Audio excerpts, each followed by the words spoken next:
விஜயுடைய பேச்சு பாண்டிச்சேரியில எப்படி பாருங்க? கரூர் சம்பவத்துக்கு பிறகு விஜய் அவர்கள் பல ஏறக்குறைய 2 மாசம் ஆயிருச்சு. பல நாட்களாக எல்லாருமே இதை ரொம்ப உத்து நோக்கிக்கிட்டு இருந்த ஒரு விஷயம் புதுச்சேரிங்கிறது. அதுல ஒரு விஜய் அவர்கள் இப்ப போற இடத்துல எல்லாம் நானுமே இப்ப அந்த 3 இடங்கள்ல அவர் கவனிச்சதுல ஒண்ணு பாக்குறேன். ஃபர்ஸ்ட் அவர் அந்த ஸ்பீச் எழுதி கொடுக்கறவங்க ஒரு டெம்ப்ளேட் வச்சிருக்கிறாங்க. அங்க போற இடத்துல அந்த எங்க அவங்க போறாங்களோ அந்த இடத்துடைய சிறப்பெல்லாம் ஃபர்ஸ்ட் அவர் சொல்றாரு.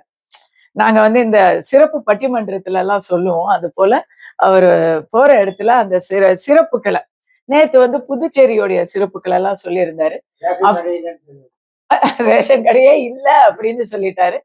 அதோடைய விளக்கம் நமக்கு புரியுது. அவர் என்ன பண்றது, அவர் ஓரளவுக்கு அவருக்கு கொடுத்தத அவர் பேசுறாரு. அவரா விவரத்தை தகவலை அறிந்து கொண்டு பேசவில்லை, எழுதி கொடுத்தத பேசுறாரு. அதையெல்லாம் நம்ம தவறா சொல்லல. எழுதி கொடுத்தவங்க இன்னும் கொஞ்சம் தயாரிப்ப கொஞ்சம் விவரத்தை சரியா புரிஞ்சுக்கிட்டு எழுதி கொடுக்கணும்.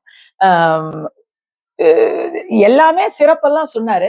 நான் அதை பாராட்டுறேன். ஏன்னா பாண்டிச்சேரின்னு சொன்னாலே உடனே நமக்கு எல்லாருக்கும் பொதுவா ஒரு கண்ணோட்டம் இருக்குது. அந்த கண்ணோட்டத்தை தாண்டி இதெல்லாம் சிறப்புகள் இருக்கு அப்படின்னு அவர் பட்டியலிட்டாரு. அதை நான் பாராட்டுறேன். மற்றபடிக்கு அந்த சிறப்பு எல்லாத்தையும் சொன்னவரு முக்கியமா பாண்டிச்சேரிக்கு அவரை கூட்டிக்கிட்டு வந்த பாண்டிச்சேரியை சேர்ந்த முதலமைச்சர் கனவில் இருக்கக்கூடிய திரு புசி ஆனந்துடைய பேரை அவரு சொல்லல. ஏன் சொல்லல அப்படின்னு தெரியல. ஒருவேளை அது பாண்டிச்சேரியோட சிறப்பு இல்லை அப்படின்னு நினைச்சிட்டாரா அப்படிங்கிறது எனக்கு தெரியல. இந்த ரேஷன் கடை மேட்டரு, ரேஷன் கடையே இல்லைன்னு சொல்லிட்டாரு. அப்படி இல்லை. ரேஷன் கடையில பொருட்களை கொடுக்கறதுக்கு பதிலா பாண்டிச்சேரி மக்களுக்கு பணமா கொடுக்குறாங்க அப்படிங்கிறதுதான் இன்றைய நடைமுறை. அதுல பொருட்களா கொடுக்கணும் அப்படி முயற்சி பண்ணுவோம்னு அவர் சொன்னாராங்கிறது எனக்கு தெளிவா புரியல. அவர் அப்படி நினைச்சு சொன்னாரா, எழுதி கொடுத்தவங்க அதை தெளிவுபடுத்தணும்.